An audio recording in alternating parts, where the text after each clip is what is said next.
empatía es darse cuenta de lo que sienten las personas, ponerse en su lugar y cultivar la relación con variedad de personas.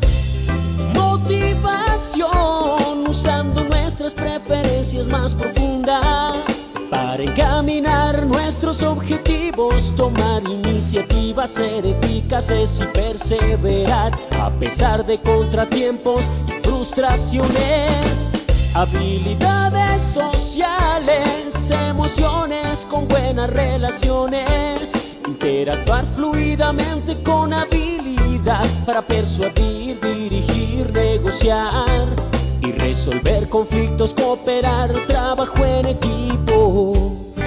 Todos tenemos dos mentes, una que piensa y otra que siente. La inteligencia emocional es la capacidad de controlar y regular los sentimientos propios y de los demás. Recuerda, usar la inteligencia emocional asegura un buen clima laboral.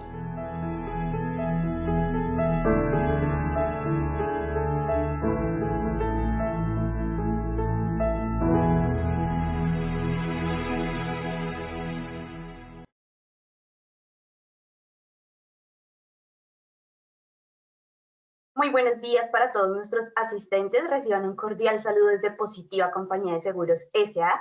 Soy Valentina Gutiérrez y les doy la bienvenida a nuestro Plan Nacional Multimodal de Educación en Seguridad y Salud en el Trabajo.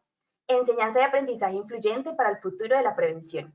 Sean bienvenidos a nuestro evento web de la Comunidad Nacional de Conocimiento en Neuroseguridad aplicada en prevención de riesgos laborales. El día de hoy estaremos con nuestra acción educativa titulada El escudo de neurociencias en la búsqueda del nuevo paradigma de la seguridad y salud en el trabajo. Para iniciar nuestro evento web, quiero darle una muy especial bienvenida a nuestro experto de la comunidad, el doctor Efraín Butrón. Él es médico especialista en medicina del trabajo, especialista en gerencia en salud y coach internacional. Doctor Butrón, muy buenos días y bienvenido. Muy buenos días, Valentina.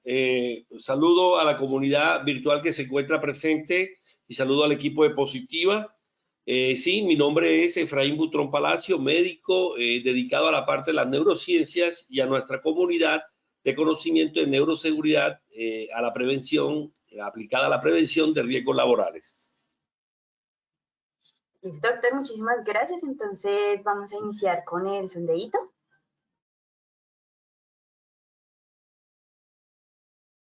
Bueno, vamos a iniciar con todos nuestros asistentes. Nuestra primera pregunta. El neurotransmisor implicado en el sistema de recompensa es el GABA. A, verdadero. B, falso. Tenemos ahí unos segunditos para votar, por favor.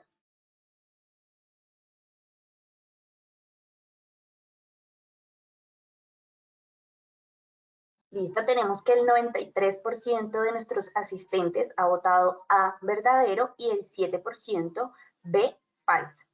Vamos, por favor, a seguir con nuestra segunda pregunta.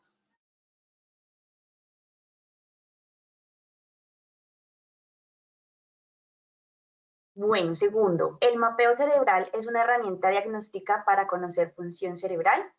A, verdadero, B, falso. Tenemos ahí unos segunditos nuevamente para votar, por favor.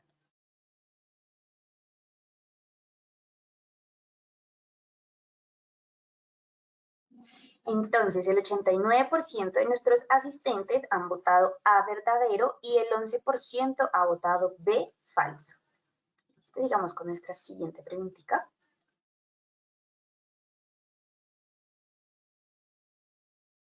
La pregunta dice, la toma de decisiones consciente la realiza el núcleo dorsolateral del frontal. A, verdadero, B, falso. Votamos, por favor.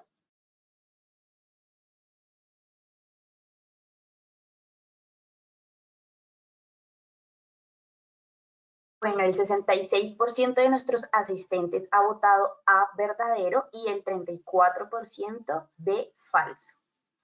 Listo, vamos a seguir con nuestra siguiente pregunta.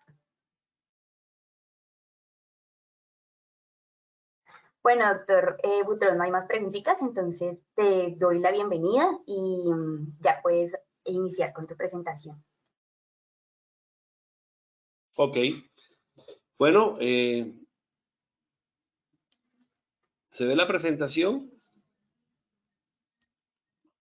Pasa la diapositiva. La diapositiva. ¿Ahí se ve? Sí, sí, señor. Ya vemos tu presentación. Bueno, continuando nuestro ciclo de conferencias de neuroseguridad en prevención de riesgo en la ruta del conocimiento año 2022, estamos en la conferencia virtual número 2.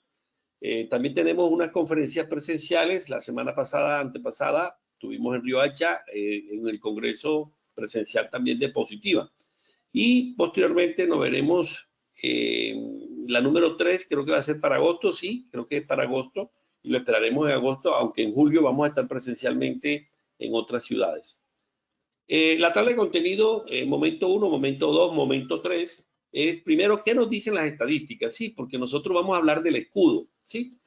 Vamos a hablar del escudo de las neurociencias buscando el paradigma, un nuevo paradigma, ¿sí? Cuando hablamos de nuevo paradigma es un modelo para solucionar problemas, ¿cierto? En seguridad y salud. Entonces, para hablar de qué presentamos, y esos son nuestros postulados que estamos nosotros en nuestras investigaciones en las neurociencias aplicadas, es qué nos dicen las estadísticas a nivel mundial y qué nos dicen las estadísticas a nivel de Colombia y Latinoamérica. Segundo, ¿cuáles son las barreras para el control de la accidentalidad que existen actualmente? ¿Y por qué nosotros, a través de nuestro postulado de nuestro nuevo paradigma, o podríamos decir, como decía el general del ejército la vez pasada, es una doctrina lo que estamos presentando? Sí, podría ser, para el control, y esta es la cuarta barrera. La tercera, ¿qué investigaciones hemos hecho en neurociencias? ¿Qué investigaciones hemos hecho con otros países? El momento 2 es definir cómo es la definición de cultura y qué tiene que ver esa definición con las neurociencias. 5, cómo conocer el cerebro online. Y 6, el sistema de recompensa. ¿Cómo es ese sistema de que el cerebro dispara un estímulo y dispara una recompensa? 7, cuáles son los sistemas atencionales desde el punto de vista de las neurociencias, que está en la génesis, en la causalidad básica de los accidentes. 8, cómo se genera un sistema de memoria. Cuando hay memoria, cómo hacemos el punto 9 de aprendizaje, y después cómo tomamos decisiones y mostramos nuestra conducta o nuestra expresión de la acción. El objetivo general es conocer cómo las últimas investigaciones, sobre todo la década de las neurociencias es del 1990 al 2000, pero la verdad en los últimos proyectos de Europa y Estados Unidos, del gobierno de Obama, más de 6.000 millones de dólares, hemos desarrollado una serie de investigaciones y de conocer mejor el cerebro, sobre todo con la neurotecnología. Entonces, conocer esa última investigación del conocimiento del cerebro en las neurociencias para aportar ese nuevo paradigma que es lo que nosotros estamos mostrando hoy en día. Y lo primero, en este nuevo paradigma, sí, nos llena de satisfacción cuando el viernes España ya nos aprobó el primer curso de neuroseguridad, de neurofelicidad o de felicidad y de potencial humano para crear los departamentos de bienestar y de felicidad. Ya no hablamos tanto de gestión humana y ya nos aprobaron el primer curso en Europa, Portugal y Colombia, con profesores obviamente de España y Portugal. Y esto es para presentar toda la neurociencia en el concepto de felicidad y neurociencia. Y también México ya nos ha invitado, estaremos en México presencialmente presentando todo esto, así como estuvimos la semana pasada en Perú, presentando todos estos aportes en Chile, Costa Rica, lo que estamos haciendo, sobre todo en Costa Rica, con realidad virtual, en todos estos procesos. Pero lo primero es que nos dicen las estadísticas de los accidentes y las enfermedades laborales a nivel mundial. Las estadísticas nos dicen que cada 15 segundos hay un muerto por accidente o por enfermedad a nivel mundial, datos de la OIT del 2018-2019. Cuando hay un muerto cada 15 segundos, quiere decir que llevamos 30 segundos, o se han presentado 2 muertos a nivel mundial. Pero también hay 156 accidentes de trabajo. Eso genera una mortalidad al año, al día 6.000 muertos. Al día son 6.000 muertos por accidente y por enfermedades. Y al año 2.3 a 2.7. Yo creo que esta cifra en estos años venideros pueden llegar a 3 millones, y eso es lo que estábamos hablando con algunos amigos de España. La tendencia es ir aumentando esta accidentalidad, sobre todo la accidentalidad vial. En accidentalidad vial son 1 millón de muertos al año. Latinoamérica no deja de ser una problemática en accidentalidad vial porque el parque automotor sube, pero disminuye. No tenemos tanta carretera como Europa, ¿cierto? En Europa sube el parque automotor, suben las carreteras, hay mejores sistemas de frenado, mejores sistemas de dirección hidráulica. Acá en Colombia suben las motos y esa es una problemática ya de salud pública, con 7.320 muertos el año pasado por siniestros viales y más de 40.000 víctimas. Pero ¿qué nos dice?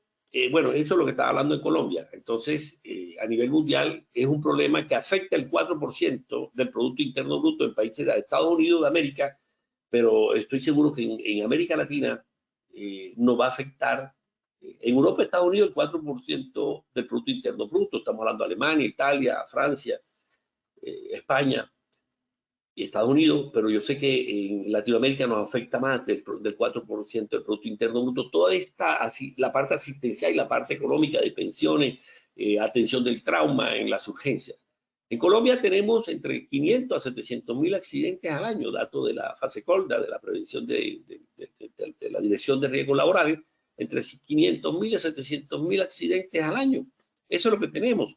Y enfermedades laborales tenemos 10.000. Claro que con el COVID se nos disparó las enfermedades laborales en Colombia y en toda parte del mundo. Es enfermedad laboral, obviamente, los que están atendiendo la enfermedad en la unidad de cuidados intensivos, en la unidad de urgencia.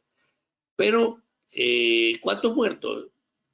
Tenemos 500 a 700.000 accidentes, o sea, cada minuto hay un accidente de la población asegurada, fuera de población no asegurada, que son más de 10 millones, que es población informal que no está registrada en el sistema, pero se accidentan todos los días en las calles, en las motos, cruzando la vía, etc.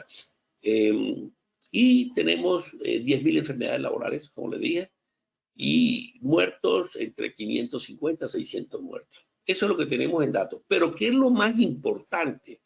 Que si nosotros revisamos las estadísticas, por lo menos yo que tuve ocasión de revisar las estadísticas por allá en el 2005 hasta el 2015, sí que cuando salió nuestro primer libro salió en el 2015, fue porque no bajamos las estadísticas, de accidentalidad. O sea, las tasas que eran de 6.0, la tasa de accidentalidad en Colombia de 6.0 en el 2005 hasta el 2015 bajaron a 5.8. O sea, 0.2 es una cifra mínima para la cantidad de la inversión que hacían las administradoras de riesgos laborales, tanto del sector público como Positiva, compañía de seguro, como el sector privado, llámese las otras ARL privadas.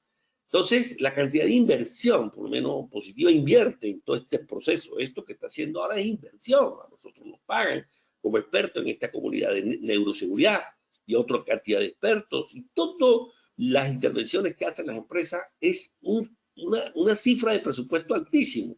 Y también la parte asistencial, ¿cierto? La parte asistencial, atender el trauma, pagar la pensión, pagar las enfermedades por incapacidad del 100%. Entonces, nosotros cuando vimos que no bajaba las tasas de accidentalidad, nos preocupamos y por eso empezamos a sacar los primeros libros de neuroseguridad. Y ahí está, esa es la imagen del libro, que es cómo entramos al cerebro para conocer el cerebro, ¿cierto?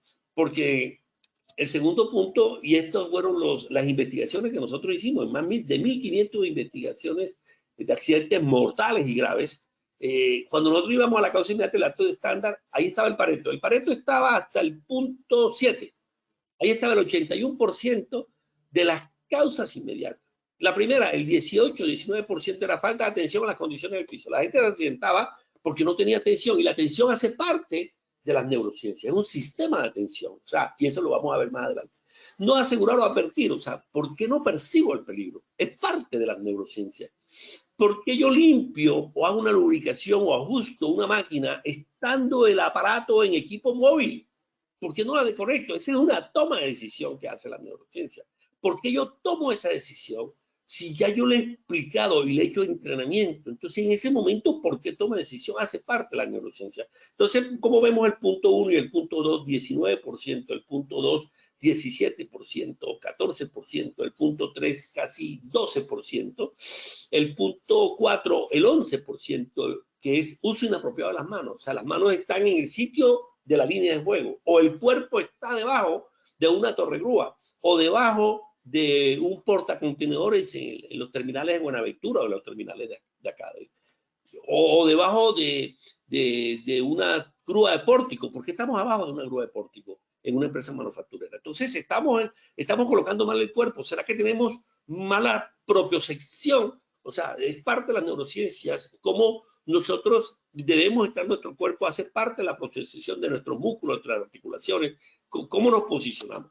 5, adoptar posiciones inseguras al levantar cargas. Si yo te enseño la carga, ¿por qué no se hace en forma repetitiva? ¿Qué pasa con ese hábito? ¿Y por qué, si a veces lo hace cuando me ves, el supervisor, por qué después no lo hace?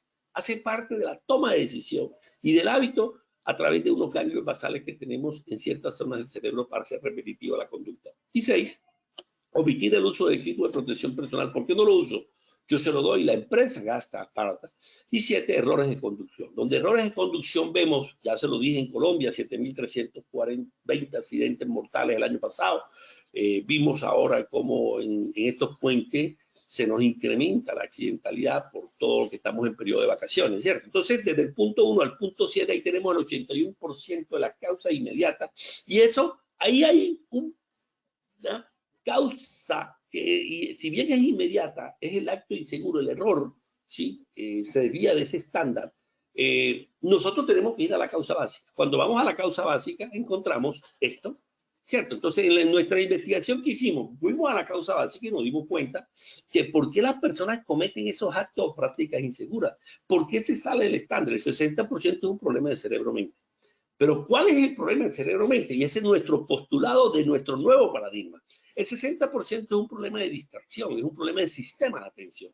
Si nosotros vamos a las estadísticas de accidentalidad, el 65% de los siniestros viales hay un problema de distracción. La persona se distrae. Y este aparatico que está aquí es un aparatico muy distractor porque esto genera mucha dopamina. Esto es genera placer. Entonces, al generar placer siempre vamos a estar conectados. Y hoy en día los PlayStation son trastornos ya de salud mental, los PlayStation, ¿cierto? Así como la ludopatía, ya del DSM-5, lo de salud mental de los Estados Unidos, la Asociación de Psiquiatras, el DSM-5, la ludopatía, los juegos de casino y todos estos juegos son en trastornos mentales. Ya el estar metido adictivo al PlayStation, eso genera mucha dopamina, mucho placer, es eso. Y en un futuro también vamos a tener que esto va a generar adicción, y ya está generando. En Colombia 4.2 horas pasamos conectados a estos aparaticos de celular. Entonces el problema es distracción. El segundo problema es de funciones ejecutivas superiores. Nosotros tenemos funciones, en neurociencia, funciones cognitivas básicas. Ejemplo, la atención, la memoria son cognitivas básicas, la percepción. Pero tenemos unas funciones cerebrales superiores que, como su nombre dice, son funciones cognitivas superiores, como por lo menos la toma de decisión. La toma de decisión es una función cerebral superior. ¿Cómo tomamos decisiones? Entonces, el 95% es inconsciente, son decisiones inconscientes todo el día. Pero el 5 al 10 son decisiones conscientes, lo veremos más adelante, cómo el cerebro toma decisión, tanto consciente como inconsciente. Pero también tenemos, así como tomamos decisiones, tenemos también algo que se llama el control inhibitorio. El control inhibitorio es como decir, el poder de decir no, el poder de decir al cerebro, cálmate con ese impulso. Lo que le pasó a Will Smith en la entrega del premio Oscar, ¿cierto? Que él no tuvo control inhibitorio cuando se metieron con la esposa por un problema de alopecia, problema de salud que tenía, y el humorista, el presentador, en una zona muy humorística se metió con él y él se levantó, tomó un impulso y tomó una decisión y le metió una bofetada. Entonces, en ese cerebro-mente tenemos un control inhibitorio que hace parte de las funciones cerebrales superiores y también la flexibilidad cognitiva. Hoy en día la flexibilidad cognitiva es una de las funciones ejecutivas más importantes, dicho por Harvard, no dicho por nosotros, como las personas inteligentes. O sea, hoy en día este nuevo orden mundial, este COVID, donde muchas empresas han fracasado en sus intentos de supervivir, las empresas que han subsistido son las que han sido flexibles ante adaptarse a ese cambio, a este nuevo cambio, a este nuevo orden mundial de post-COVID. Entonces, tenemos problemas de cerebro-mente, sistemas atencionales, sistemas de funciones ejecutivas superiores, control inhibitorio, toma de decisiones, la organización y planificación de la tarea hace parte de las funciones ejecutivas superiores, la parte unido con la parte atencional, ¿sí? Es importante, y también la parte de la regulación emocional. Nosotros somos seres emocionales que tomamos decisiones racionales. Nosotros no somos seres racionales que nos emocionamos, no somos los contrarios. Como decía Descartes, pienso, luego existo. No, Damasio nos habla, siento, luego existo. Entonces nosotros somos seres emocionales. Entonces, el componente emocional en ese cerebro-mente juega un papel importante en ese 60%. ¿Sí? Es decir, si una persona emocionalmente no regula su emoción, ejemplo, el miedo, la ira, la tristeza, la alegría excesiva, o sea, si no regulamos esas emociones, vamos a tener accidentes. Entonces, esas son la parte de función ejecutiva, pero también tenemos otros factores externos como el estrés, como la fatiga. Nosotros el sueño necesitamos dormir mínimo 7 horas, porque el sueño es un regenerador de las neuronas, porque las neuronas no descansan nunca, ya no descansan. Cuando estamos en sueño, entonces tenemos registro de ondas. Lo que hacemos es que ondas beta la bajamos a alfa, a tita y a delta, y bajamos de 20 ciclos por segundo, un ejemplo que estamos en beta, la bajamos a 4 ciclos por segundo a sueño profundo, pero el cerebro no descansa, pero sí regeneran nuestras neuronas. Por eso necesitamos dormir mínimo 7 horas. Pero también, y por eso las personas fatigadas no pueden trabajar, ¿cierto? Porque el cerebro no puede porque trabaja las 24 horas y consume el 25% del oxígeno, 1.5 kilos. Pero lo más importante que tenemos estrés y fatiga, y hay un componente importante que es el componente del sistema de recompensa, ¿sí? Que es el sistema motivacional. O sea, nosotros, ¿por qué vamos a trabajar? Tenemos que tener un motivo, ¿cierto? Hay un libro excelente de un autor español que se llama El Elemento, y en donde él nos habla de que el elemento, cada persona tiene un elemento que es el que lo motiva. O sea, ¿qué me motiva? Me motiva mis hijos, mi familia, me motiva la plata, me motiva mi satisfacción personal, mi autoestima, mi superación personal, me motivan los amigos de las empresas. Entonces, en esa parte de motivación, cuando hicimos toda esta investigación de los 1000, el 60% es todo eso. Es un problema del cerebro mismo. Ahora, el 30%, y eso es neurociencia, por eso este es el nuevo paradigma. Y el 30% es un problema de memoria emocional. O sea, nos dimos cuenta que la gente se nos asienta a los 1520 por un problema de conocimiento y de habilidades. ¿Y qué es conocimiento? Cuando nosotros íbamos a ver, pero esta persona, ¿por qué se mató si él tenía los conocimientos de trabajo en altura? Y tenía 80 horas de conocimientos en 2, 3, 4 años más el curso de altura. Es un problema que el conocimiento entró, pero no se generó la sinapsis que nos da la neurociencia, no se generó la plasticidad entre neurona y neurona para que el conocimiento quede. O sea, no hubo memoria, no hubo aprendizaje. El conocimiento entró y salió. Las neuronas entró y se fumó como un gas que se fuma. Entonces, el problema del 30% es un problema de memoria emocional. Entonces tenemos que saber cómo aplicamos el conocimiento, cómo aplicamos los procedimientos, cómo aplicamos los cursos de entrenamiento de altura, los cursos que son legales, que son cursos de 40 horas o cursos de 80 horas del coordinador de altura. Y ahora estamos en espacios confinados y estamos en el RETIE y los cursos de riesgo eléctrico. Entonces tenemos que saber cómo lleva el instructor esa memoria para que se genere la sinapsis y genere el conocimiento, que es lo que nosotros necesitamos. ¿Y qué nos ofrece la tecnología? Por lo menos en Costa Rica estamos utilizando, y ahora lo vamos a utilizar en México con algunas multinacionales, desarrollando toda la parte de realidad virtual como mecanismo que nos está dando resultados en Costa Rica. ¿Cómo aumentamos el nivel de conciencia cuando llevamos realidad virtual inmersa a ese cerebro?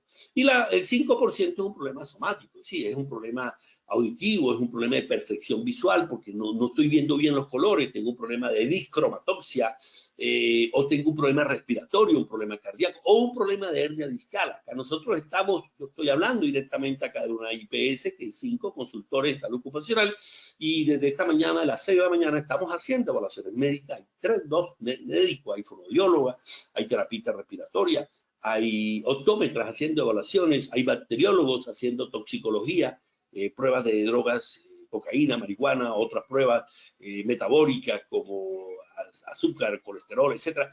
Ahí estamos mirando para tomar una restricción. O sea, si tenemos un problema de hernia discal, no puedes levantar carga. Si tenemos un trastorno de equilibrio de la cóclea, de la parte interna, no puedes trabajar en altura. Si tenemos un problema de anemia de células falciformes, donde no registras bien la saturación de oxígeno, vas a tener un problema en espacios de atmósferas peligrosas por bajo consumo, bajo perfil del oxígeno. Entonces, el 5% es un problema somático. El que tiene problemas de equilibrio no puede estar en altura. Entonces, conclusión, esto fue lo que encontramos nosotros y por eso es que sale la neurociencia como nuevo paradigma. Entonces, la pregunta es, ¿cuáles son las barreras para el control? Inicialmente, la primera barrera es la barrera física de ingeniería. Tenemos los equipos, las máquinas, las herramientas, hagámosle mantenimiento, coloquemos la guarda, y eso lo hace la ingeniería. La segunda barrera es la barrera sistemática, el sistema de seguridad.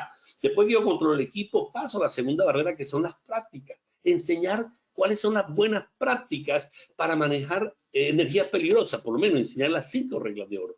La tercera barrera es la barrera ya de comportamiento. Ya tengo buenas máquinas, buenos equipos controlados, paso a las prácticas, cojo OSA de los Estados Unidos o cojo en esta multinacional lo que me está dando resultado en Australia, en Italia, en Estados Unidos, y yo digo, estas son las buenas prácticas y esas las transmito, esa tarea, esa práctica a mi gente como líder de seguridad, como líder del proceso. Pero la tercera es que observo los comportamientos, hago una gestión como líder de los comportamientos y observo los comportamientos. Es importante, pero quizás lo que nosotros estamos presentando ahora, que es nuestra nueva propuesta en la neurociencia como nuevo paradigma, es la cuarta barrera. Y la cuarta barrera es crear neurocultura con el cerebro en mente. Esto, vuelvo y repito, este nuevo paradigma que nosotros estamos presentando, que lo hemos presentado ya en más de 12, 13 países, como le digo, ya España nos aceptaron ya por lo menos un curso que hicimos junto con el doctor Rafa Ruiz, presidente de España, y con otros investigadores de la Universidad de Portugal y de la Universidad UDIMA, nos aceptaron el primer curso de neurofelicidad, ¿cierto? De felicidad, de bienestar. Nos llena de satisfacción como ya no podemos hablar de departamento de gestión humana. ¿Por qué? Porque nosotros en el 2015 sacamos los 7 caminos y el primer camino era el bienestar y la felicidad, empresa feliz. Y la empresa más feliz del mundo la tenemos acá en Sao Paulo, ¿sí? Se llama Senco. Investíguenla por YouTube, es la empresa más feliz. Los trabajadores van cuando quieren. Si quieren ir un domingo, van. Si no quieren ir hoy. Y es la empresa que vende más que cualquier empresa de ese sector. Entonces, desde ese punto de vista, nosotros, en esta causalidad que hicimos del 2000 a 2015, que fueron estos 1.520 accidentes, en la cual mostramos esta parte, ¿sí? Esa fue la primera investigación, pero después hicimos investigación en poliaccidentado y cogimos un hospital, ¿sí? Y establecimos los factores de riesgo neurocognitivo y nos dimos cuenta, comparamos estudio de caso y controles poliaccidentados contra nunca personas que se hayan accidentado en 15, 20 años.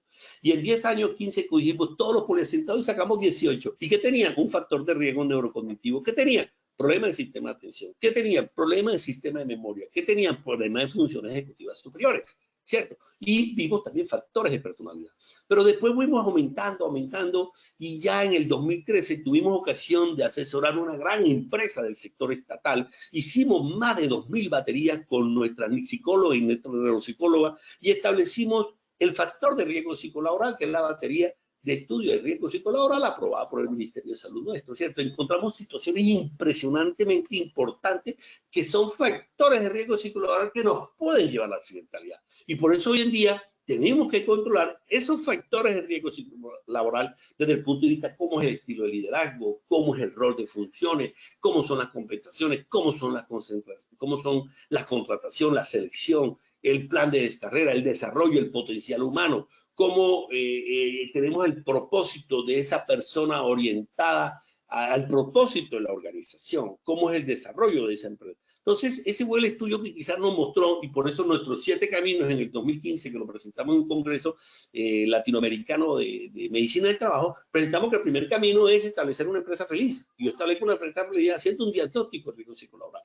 Después nuestra consulta, porque nosotros trabajamos con ingenieros en intervención del riesgo, pero hacemos consulta médica y nos dimos cuenta cuando investigamos accidentes y calificamos pérdida de capacidad laboral o calificamos reincorporación laboral, o sea, evaluaciones por incapacidad, le preguntamos por qué cometió el error. Y ellos en el 2017 tenemos todas unas investigaciones, la gente decía, el error, doctor, se lo voy a decir de verdad, porque ya nos ganamos la empatía ya había pasado el accidente.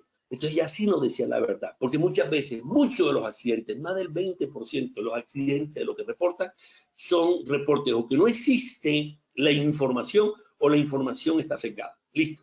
Después, algunos amigos, como César, por lo menos, PD en Innovación y Tecnología, hizo un estudio interesante que tuvimos en la defensa de tesis sobre liderazgo, cultura y desempeño, cómo el liderazgo y la cultura cómo el liderazgo impacta la cultura, la seguridad en el 2018, una tesis muy laureada de nuestro amigo César. Estuvimos pendientes y todo lo que mostró en ese estudio, ese doctorado de innovación, nos dimos cuenta que es lo que nosotros estábamos viendo empíricamente en nuestros más de 30 años en intervención en la empresa, un problema de liderazgo. O sea, el liderazgo se nos convierte en un agente transformador de la cultura.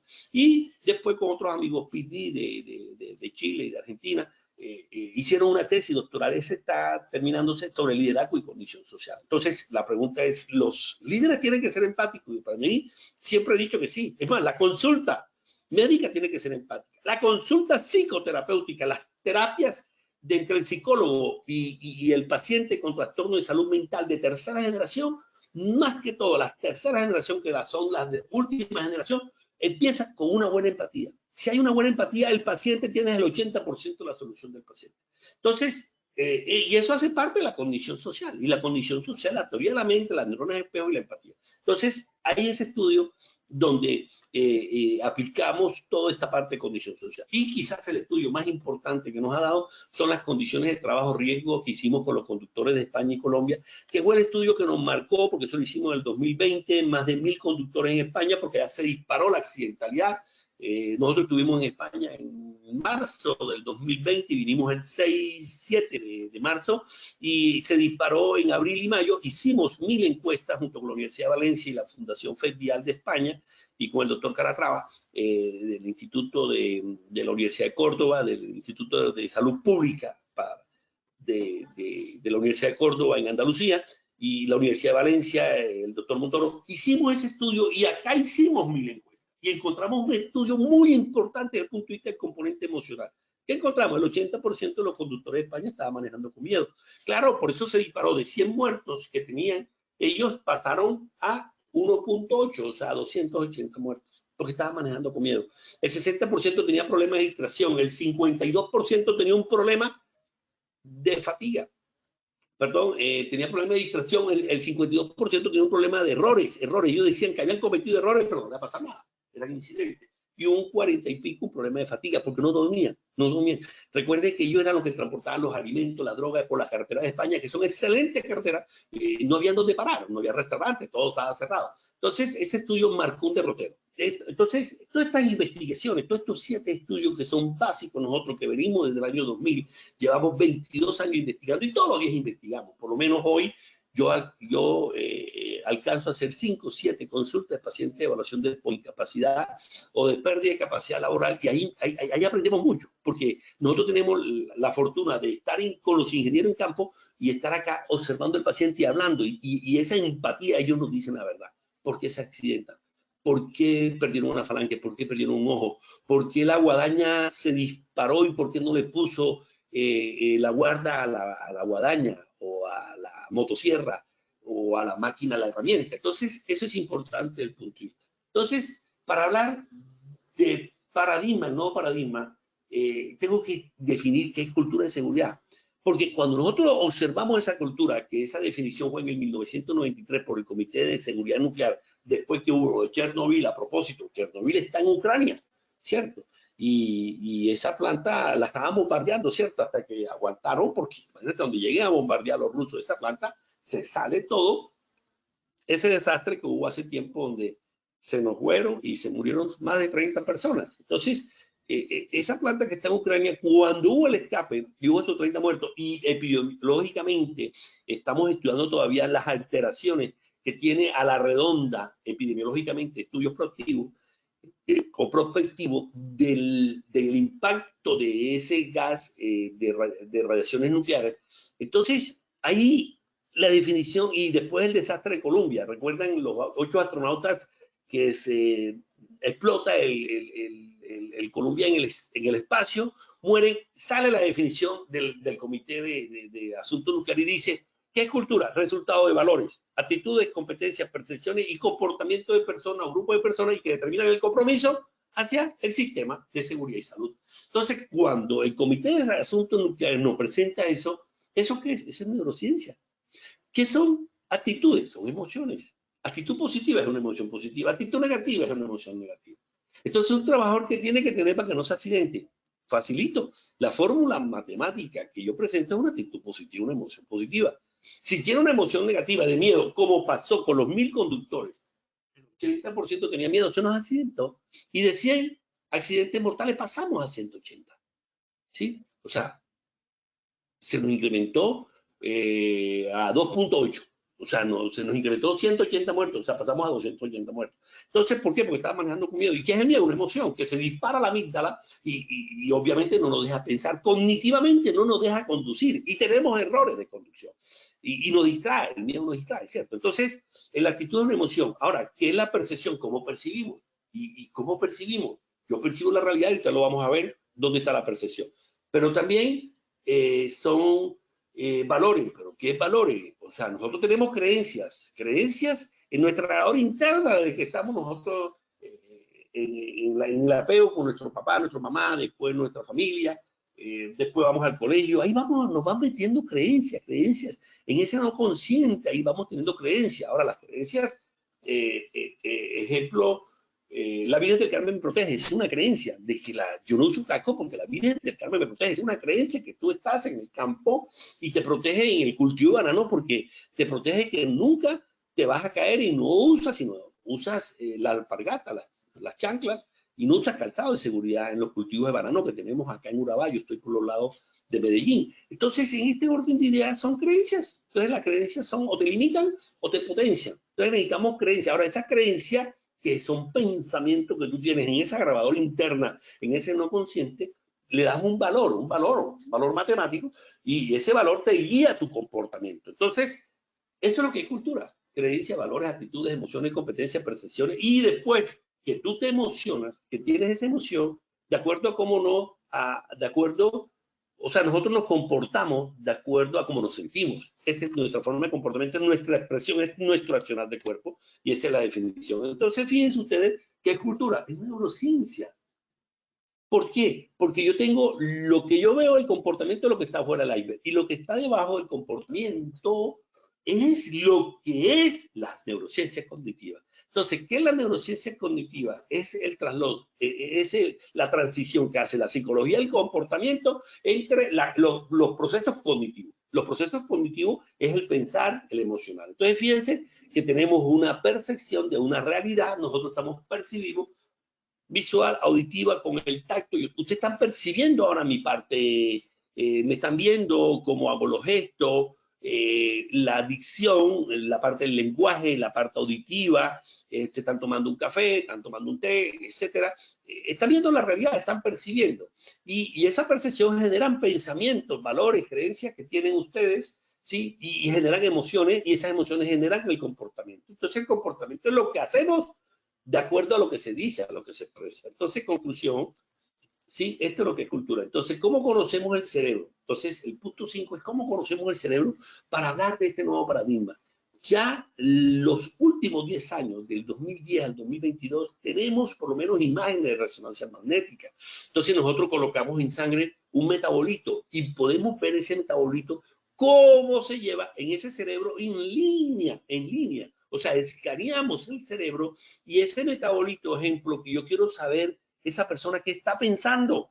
Entonces, yo quiero saber cómo va a tomar la decisión. Ejemplo, yo puedo hacer eso y hay imágenes de resonancia magnética y veo cómo se dispara la amígdala, donde está el centro de las emociones. Veo cómo se dispara la toma de decisiones. ¿Por qué tomaste estas decisiones? ¿Por qué hundiste la tecla A y no hundiste la tecla B? Esta toma de decisión lo podemos ver en imágenes de resonancia magnética, esa es la nueva tecnología.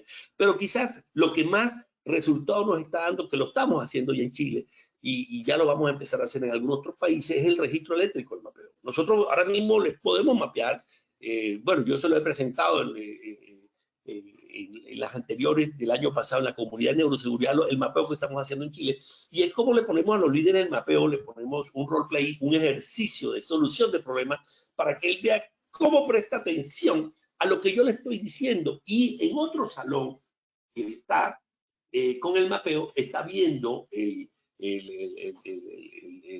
que hace la parte de la neurociencia cognitiva, está viendo su cerebro. Y aquí estamos en un roleplay, una sesión. Poniendo un ejemplo para solucionar un problema, ya estamos viendo el cerebro cómo está funcionando para tomar decisión, el sistema de atención externa y el sistema de atención interna, y cómo es el arousal, cómo es la emoción. Todo eso lo hacemos con registro eléctrico y mapeo. Y podemos también tener tractogramas. O sea, cuando nosotros registramos eléctrico es la onda cerebral, y cuando hacemos tractogramas son las comunicaciones, las sinapsis. Entonces ya hoy en día, en Europa y Estados Unidos, aquí muy poco, pero lo estamos utilizando en Europa y Estados Unidos, los tractogramas, o sea, las comunicaciones, porque cada neurona se comunica 10.000, 15.000 veces, y ahí es donde se encuentra la memoria, ahí es donde está el conocimiento de esa persona. Y también hacemos estimulación magnética transcraneal. Tenemos un caso que estamos acá de un paciente que fue habitante de la calle y lo estamos estudiando, o sea, ¿cómo duraste tus 17 años? Nuestro amigo Daniel lo conocimos como paciente y nos interesó mucho su historia de vida, cómo duró 17 años siendo habitante de la calle, consumiendo gasolina con azúcar, consumiendo gasolina, crack, pasó por todas las drogas, hizo necrofilia, hizo, o sea, amor con los cadáveres, sentía placer, sistema de recompensa, porque es un sistema adictivo de dopamina y parte. Entonces, hoy en día la estimulación magnética en esas personas adictivas, porque es la dopamina, el sistema de recompensa que está afectado, ese sistema está alterado, ese proceso, y se genera lo que es el craving, la ansia de consumir. Entonces, hoy en día, en Italia, unos neurocientíficos están colocando a esos adictos estimulación transcraneal y han mejorado su adicción. Entonces, ya estamos utilizando estimulación magnética, colocamos unos electrodos a determinados ejemplos. Si yo quiero colocar electrodo a nivel de la zona prefrontal, nos damos cuenta que los adictos esa zona la tienen baja de estimulación eléctrica, baja de las neuronas están baja actividad. Entonces estimulamos y aumenta la actividad y cortamos la adicción. Entonces lo estamos utilizando y quizás lo más importante es conocer los patrones neurocognitivos. Nosotros hicimos un libro, que este libro es único en el mundo, excusa que lo muestre, pero la verdad me toca, aquí hay 114 oficios, aquí están cómo vigilamos los comportamientos, cómo gerenciamos. Así como gerenciamos cada comportamiento, nosotros con esos comportamientos podemos generar patrones neurocognitivos. ¿Cómo generamos patrones? Ejemplo, yo puedo generar un patrón neurocognitivo los que están en sala de mando de una central nuclear. O sea, ¿cuál es su patrón neurocognitivo, o sea, adecuado para vigilar la central nuclear? Porque sabemos que si en algún momento él tiene un síndrome de Asperger o tiene un síndrome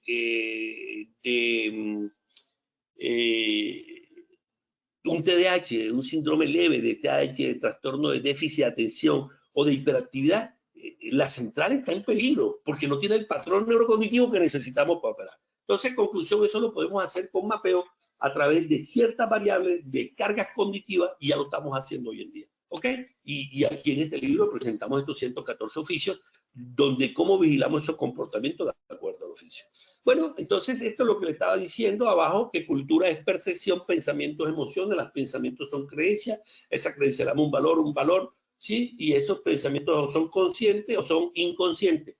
Esto es aquí, cámara web. Excúsenme. Valentina, ¿me están escuchando? Sí, sí, Hola. señor, te escuchamos. Excúsame que aquí tengo, bueno, pero ya estoy aquí arreglando. Dale aquí. Bueno, entonces le estaba diciendo que debajo del iceberg y encima del iceberg, o sea, la seguridad del comportamiento es lo que está abajo del el titanio, y lo que está abajo, eso es cognición, eso es condición cerebro. Ese cerebro que nosotros miramos y mapeamos, ¿qué mapeamos? La emoción, el arousal, para hacer el patrón neurocognitivo, para ver si ese líder tiene la potencialidad que nosotros necesitamos para liderar. ¿Cómo miramos? La emoción, el arousal. Pero también miramos los pensamientos y también vemos la forma de percepción. Y quizá la fórmula, y hoy en día nosotros en neurociencia y en nuestro modelo Brain Safety hablamos de cerebro reproductivo en seguridad. Ahora, no solamente seguridad, es para la vida, son habilidades para la vida, como dice la convención de Davos, Suiza, ¿cierto? Las habilidades para la vida. Entonces, nosotros, el cerebro, esta es nuestra fórmula que la presentamos. Si el cerebro tiene un pensamiento positivo, una creencia positiva, potencializadora, si tiene una emoción positiva de entusiasmo, alegría, no tiene emoción de tristeza no tiene emoción de miedo como los trabajadores de España, no tiene emoción de ira, de enojo, que son emociones negativas, ¿sí? Porque no hay emociones buenas o malas, o es negativa o es positiva. Entonces, pensamiento positivo, emociones positivas nos va a generar comportamiento positivo y eso genera un desempeño positivo. Entonces, toda emoción tiene una valencia positiva o una valencia negativa, placer o displacer, y tiene un arousal, que es el disparo del simpático, o sea, el disparo de la onda, Ahora mismo estamos en beta a 20 ciclos por segundo. Nadie está estresado. El que se estresa, eso pasa a gamma y pasa a 32 ciclos por segundo y estrés. Ahí está el cortisol y el cortisol no te deja pensar. Pero nosotros estamos en beta. Los niños están en alfa, por eso preguntan mucho. Ellos están en 8 a 14 ciclos. Entonces, ese arousal lo podemos ver en ese mapeo. Conclusión, toda emoción, esa experiencia afectiva tiene una valencia de placer, alegría, entusiasmo. Displacer, miedo, tristeza, alegría, estrés. ¿Ok? Entonces, toda esa es la teoría multidimensional. Y nuestro modelo bidimensional son 4 estados que tenemos. 4 estados en nuestro modelo. Y nuestro nuevo paradigma de Brain Safety son 4 estados. Que queremos que la persona no esté en el izquierdo desagradable, esté en estrés, no esté en fatiga, sino que esté en alerta y esté motivado. Entonces, eso, tenemos ciertos patrones de registro para que ese trabajador esté en el cuadrante superior derecho y no esté en un automático, piloto automático, tomando decisiones inadecuadas. Este es el sistema de recompensa. Para ir terminando, el sistema de recompensa es: el área tegmental ventral produce el 20% de la dopamina. Pregunta examen: la dopamina se genera y se libera ahí en el núcleo accumbens, ahí se guarda, y del núcleo accumbens lo manda al prefrontal. Y es el que motiva, el que lleva. Entonces, conclusión, tenemos toda la información llega a ese tálamo, pero la amígdala es el centro de emoción, la rojita, y el hipocampo es el centro de la memoria a largo plazo. Y la corteza prefrontal es el ejecutivo, el que toma la decisión, ¿cierto? Entonces llega la información al tálamo y podemos decir cómo es o sea, para hablar de paradigma tenemos que hablar de que la neurociencia nos entrega el estímulo de recompensa. Entonces entra un estímulo, se registra en este azul el sistema límbico y crea el sentimiento, un impulso. De ese impulso pasa al deseo, el sentimiento de deseo. Y ese sentimiento de deseo lo manda a la corteza y la corteza dice siento, ¿sí? La ínsula y el cingulado de la corteza y la ínsula, que es el quinto lóbulo, dice siento.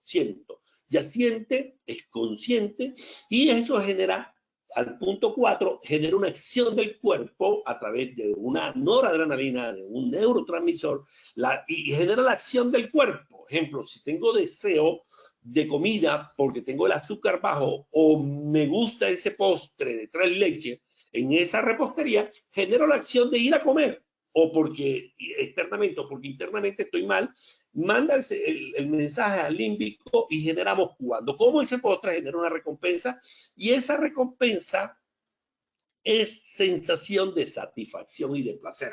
Entonces, conclusión, el cerebro es el sistema de recompensa.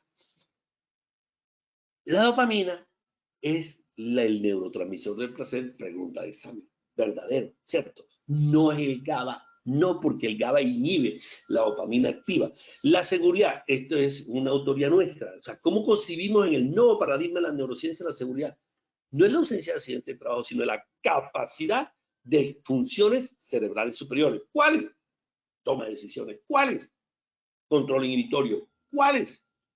Flexibilidad cognitiva. ¿Cuáles? Organización y planificación de la tarea. ¿Cuáles? Regulación emocional. Entonces, cuando nos damos cuáles, la metacognición, darnos cuenta, o sea, en el simulado nosotros tenemos una área que nos damos cuenta si cometimos el error y enseguida el cerebro, antes de tomar la decisión, sabe que va a cometer el error. Eso lo hace con la metacognición. Entonces, en este orden, ya vimos el sistema de recompensa, el sistema atencional. ¿Qué es el sistema atencional? Es una función cognitiva básica que nos permite seleccionar y procesar la información que es relevante ante un estímulo, ¿cierto? Entonces, nosotros clasificamos las atenciones focalizadas. Ejemplo, cuando estamos en una fiesta y escuchamos el nombre, nosotros ponemos atención, eso es automático. Esa es una atención inconsciente que es focalizada. Pero cuando estamos estudiando, entramos la atención sostenida, nos concentramos. Cuando estamos haciendo una tarea de alto riesgo, en altura, en energías peligrosas, en corriente de 20.000 voltios, entonces estamos concentrados haciendo, porque sabemos que si nos desconcentramos tomamos malas decisiones. O atenciones ya más selectivas, o podemos hacer la atención dividida o atención alterna, que es el branching, que es lo que llamamos multitarea, que no es recomendable. Entonces, los sistemas atencionales juegan una parte importante como funciones ejecutivas básicas, ¿cierto? Pero la memoria, aparte del sistema atencional, la memoria, recuerden que aquí estamos revisando el 60% del nuevo concepto de paradigma, porque esto es lo que nos está explicando la neurociencia, cómo funciona la atención y cómo mejoramos la atención. Y por eso los niños con trastorno de atención dispersa, ¿por qué tienen ese problema? Y eso la neurociencia nos entrega, el entrenamiento del niño con síndrome de atención dispersa. Nuestros hijos, yo tuve una hija con TDAH y mejoró inicialmente, normalmente desde los 7 con neuropsicología y hoy en día es una niña exitosa, ¿cierto? Entonces, eso es lo que tenemos que hacer, el diagnóstico de los trabajadores, si tienen problemas de desórdenes o no tienen problemas de desórdenes, es un problema de atención porque se desubican por problemas emocionales, etc. El problema de memoria, Padel en el 74 nos habla de memoria a corto plazo. Este es fundamental en la génesis de la accidentalidad. Y eso es lo que nos dio a nosotros en el estudio del 2013 de poliaccidentado. Encontramos que muchos tenían problemas de memoria a corto plazo. ¿Qué es la memoria a corto plazo? Es la memoria operativa. Si yo le pregunto a usted hace 10 minutos de qué estaba hablando, esa es la memoria a corto plazo. Que me diga, hace 10 minutos estabas hablando del sistema de recompensa, entonces tiene memoria a corto plazo. El que diga, yo no me acuerdo nada hace 10 minutos, no tiene problema de memoria a corto plazo. Y si tiene problema en memoria a corto plazo, va a tener problema en altura, va a tener problema en espacio confinado, va a tener problema en energía peligrosa, va a tener problema en máquina amarilla. ¿Por qué? Porque la memoria operativa, la que nos permite manejar la información que necesitamos en esos 10 minutos para tomar decisiones certeras. Pero también tenemos memoria a largo plazo, es decir, cogemos esa memoria a corto plazo que está en el dorso lateral de la parte prefrontal y la mandamos ¿a dónde? A aquella estructura que se llama el hipocampo, donde guardamos toda la información, donde está la información de memoria emocional. Y esa memoria a largo plazo la dividimos en semántica y en episódica. Esa memoria es consciente. Pero hay otra memoria. Bueno, esto es Eric Kandel. Eric descubre los sistemas de memoria y descubre la plasticidad neuronal. O sea, la pregunta es, ¿dónde está la memoria? En la plasticidad neuronal, ahí donde está el aprendizaje.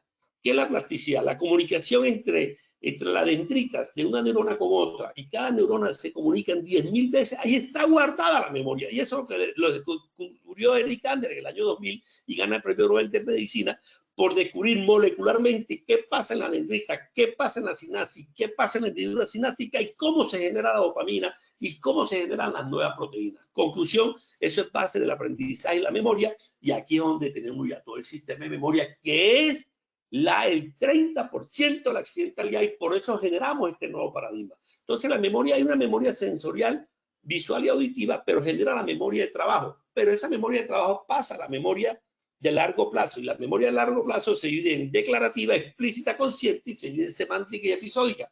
Y la otra memoria no declarativa es memoria que entra en el traslape. La memoria emocional es inconsciente, implícita, no consciente. Ahí está la memoria procedural, procedimental, que necesita el trabajador después que yo le doy el entrenamiento para que genere el hábito del hacer y el hacer, y eso lo hacen los cambios basales. Y la otra memoria, la priming, que es el marcador somático. Nosotros somos seres emocionales que tomamos decisiones. ¿Por qué somos seres emocionales? Porque estamos marcados somáticamente en nuestro cuerpo con base en unas emociones que están en la sinapsis de memoria emocional. Esta es la parte del neuroaprendizaje.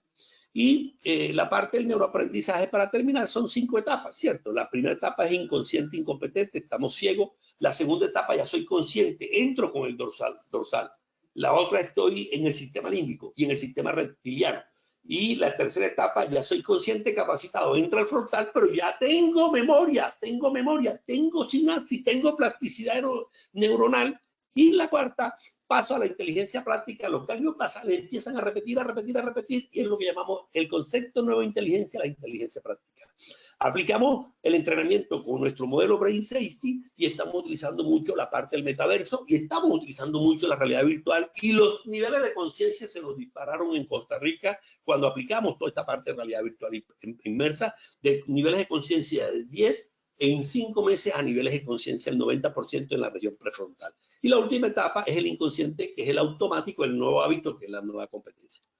Bueno, esto definimos nosotros. ¿Qué es el liderazgo? Es una batalla de decisiones para prevenir errores humanos. Bueno, para terminar, ¿cómo tomamos decisiones? La toma de decisión, ya decimos, nosotros somos seres emocionales, y la toma de decisión en forma no consciente están demostrando muchas veces en forma no consciente, está basada en experiencias y emociones. Somos seres emocionales, ya lo dije. Las emociones, ya hablamos, la valencia, la causa, las emociones negativas, positivas, ya hablamos de eso. Y cómo tomamos decisiones. La primera fase, o sea, la decisión consciente. Entonces, ¿cómo entra a tomar una decisión consciente en energías peligrosas, en máquinas amarillas? Entra la primera fase, se registra el estímulo y se registra ahí en esa corteza azul. La ínsula siente, y es cuando sentimos, es cuando la emoción siente. La ínsula junto con la cingulada es el filtro de esa emoción. Entra al filtro porque la vamos a hacer ya tomar decisiones conscientes. La cingulada filtra y lo manda en esa primera fase, lo manda a la segunda fase, que es eso que ustedes ven ahí, ese es el órbito frontal. ¿Qué hace el órbito frontal? Viene esa emoción del cingulado. Nosotros tenemos todo lo que es placer, aproximamos a placer. Vamos a tomar conducta de aproximación y todo lo que es negativo, ira, miedo, evitamos. Y de acuerdo a la valencia, a la causa, se toma la decisión. Entonces, la segunda fase nos dice el órbito frontal, hay estas opciones. El marcador somático es la emoción que viene dentro de nuestras experiencias hace 20, 30 años. Ese marcador somático, dicho por Damasio, entra el órbito frontal. Y tenemos conducta de aproximación cuando hay placer y evita cuando hay desagradable. Y tomo la decisión para solucionar el problema. Conclusión, la fase 1, fase 2 y fase 3, estas son las decisiones conscientes.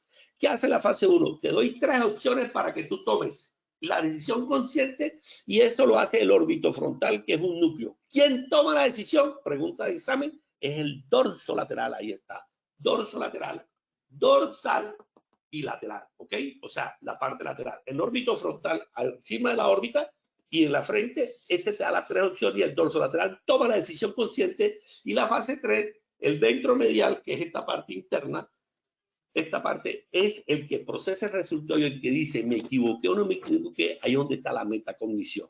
Entonces, ¿qué decisión vamos a tomar? De las 3 opciones, la que está roja es desagradable. La opción 3 es negativa, o sea, la valencia es negativa, miedo, ira, tristeza, desagradable. ¿Cómo lo voy a tomar? La opción verde. ¿Por qué? Porque esa arousal está activada, recuerden, la activada, los 4 cuadrantes bidimensionales, está activada y es agradable. Esa es la decisión que tomo.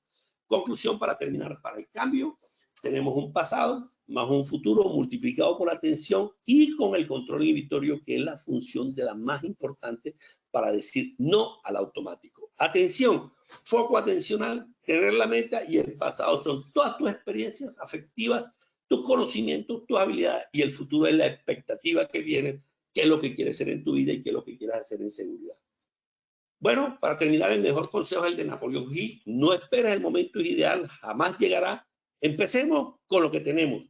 Vayamos consiguiendo más herramientas en el camino y las neurociencias. Bueno, esto es para que completar en 50 minutos. Es imposible hablar de cerebro. Por eso nos vamos a ver ahora en julio y en agosto en las próximas presenciales que estaremos en Manizales, en Neiva, en Arauca, en otros departamentos y las virtuales que tenemos. Entonces, conclusión, ahí está toda la cantidad de los 8 libros y ahí está el de neurofelicidad que nos acaban de aprobar en Europa, el próximo curso que es casi de 500 horas con profesores de Portugal y de España, todo lo que estamos manejando de felicidad.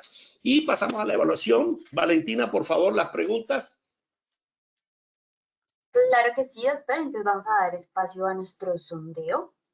Vamos con nuestra primera pregunta. El neurotransmisor implicado en el sistema de recompensa es el GABA. A, verdadero. B, falso. Tenemos unos segunditos para responder, por favor.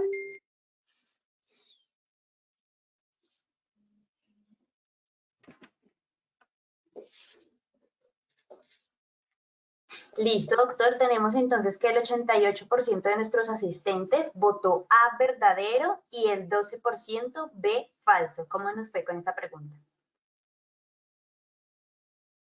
Sé que el neurotransmisor implicado en el sistema de recompensa es el GABA. No, es la dopamina. O sea que eso es falso. Entonces, solamente cogimos un 12%. Entonces, o la dopamina es la hormona, el neurotransmisor de la recompensa. Segunda pregunta. Listo, doctor, muchas gracias. Vamos con nuestra segunda pregunta.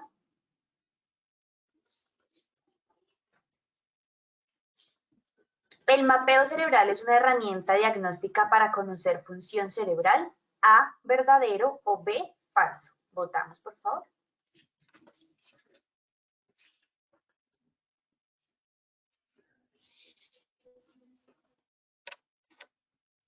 Listo, doctor. Tenemos que el 96% de nuestros asistentes votó A verdadero y el 4% B falso. ¿Cómo nos fue en esta? Ok, nos fue excelentemente bien. Estábamos en 87, aumentamos a 96. Tercera pregunta, Valentina. Perfecto, doctor. Vamos con nuestra tercera y última pregunta. La toma de decisiones consciente la realiza el núcleo dorsolateral del frontal. A verdadero o B falso. Vamos a ver cómo nos va con esta preguntita. Respondemos, por favor.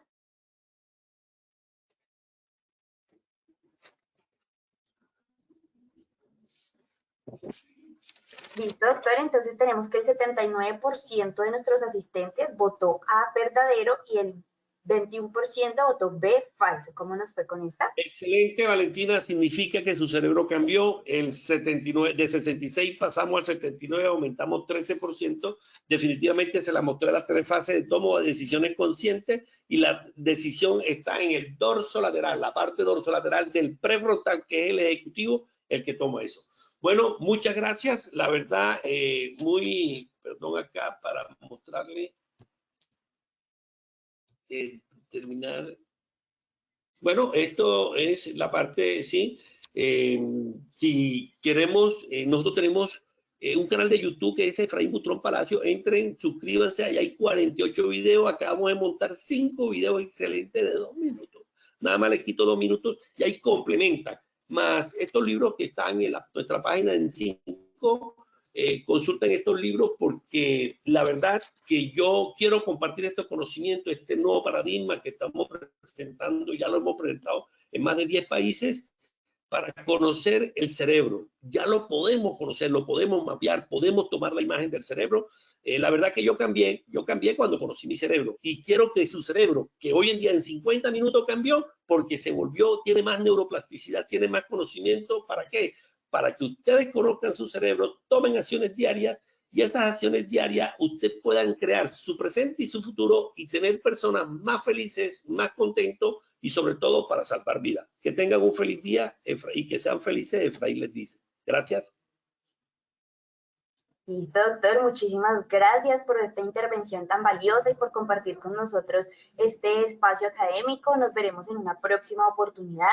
De igual manera, agradecemos a todos nuestros asistentes por su participación. Recuerden visitar nuestro portal Posipedia, donde encontrarán todas nuestras comunidades de conocimiento y mucha más información para que sigan conectados con nuestro Plan Nacional Multimodal. También en www.posipediatalleresweb.com podrán acceder a nuestro cronograma de eventos virtuales. Recuerden que el certificado de este evento se generará para todos nuestros afiliados de 1 a 8 días hábiles luego de finalizada la acción educativa y podrán acceder a él por medio de nuestra plataforma positivatravesía.com. Agradecemos diligenciar la encuesta de satisfacción que les aparecerá al final del evento. Les dejamos con el siguiente audio coaching. Que tengan un feliz día.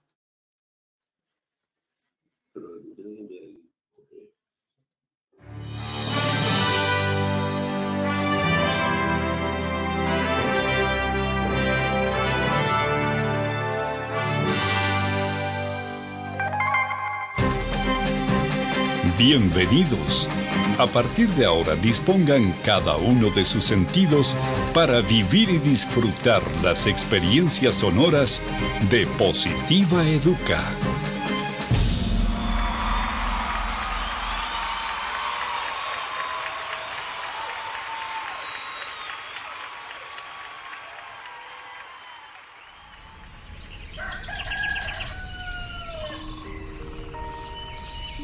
Llega un nuevo día. Abro mis ojos y la luz del sol me saluda alegre diciendo con todo el brillo de su voz que una nueva oportunidad ha comenzado para mí. Que todo lo que pasó ayer se quedó solo en el ayer. Que lo dicho y lo hecho nunca podrán repetirse de la misma manera. Por eso, de nada servirá que me desgaste pensando en si lo pude haber dicho mejor o hecho mejor. No hay nada más importante que lo que suceda hoy. Por eso, veo y veré cada día como el maravilloso regalo en el que la vida me entrega las llaves para abrir la puerta principal de una nueva opción, un nuevo intento, y debo afrontarlo con toda la esperanza puesta en todo lo que soy capaz de hacer, celebrando siempre el estar vivo y poder hacer parte de una familia llamada sociedad y de una casa llamada mundo. Todo lo que me sucede tiene un para qué, y ese será el detonante que hará que mi corazón explote de júbilo en cada momento de la vida, sin quejarme por nada de aquello que no salió o salga como yo espero. Y sabiendo de cada una de mis cualidades, dones y potencial como persona, me conjugaré en una sola fuerza para entregar la mejor versión de mí en lo que hago, haciéndolo de la mejor manera, porque no hay trabajo más productivo que el que se hace con alegría. Pensando en ello, mi primera herramienta será mi fuerza de voluntad, sabiendo que ella es el cimiento que hará que levante inmensos sueños. Porque si el trabajo me otorga pan y sustento para mi cuerpo, también es medicina para mi alma. Cuando escogí lleno de ilusión el trabajo que quería hacer y a lo que quería dedicarme en mi vida, también decidí hacer lo que más me gusta. Así comprendí que solo haciendo el trabajo que me gusta, celebraré la dicha de estar ocupado. Creo en mí y sé que soy capaz de alcanzar lo inalcanzable, siempre y cuando la firmeza de mis pasos me cuide de no pisotear a los demás. En ello tengo puesto cada uno de mis sentidos. Por eso mi compromiso será ser y dar lo mejor, aun sabiendo que ese triunfo se complementa acatando todas las normas y reglamentos de mi lugar de trabajo, además de practicar copiosamente el autocuidado, la responsabilidad laboral, que son la esencia para mi buen desempeño y mi seguridad. Eso me hace comprender que trabajando con amor, la vida se hace positiva.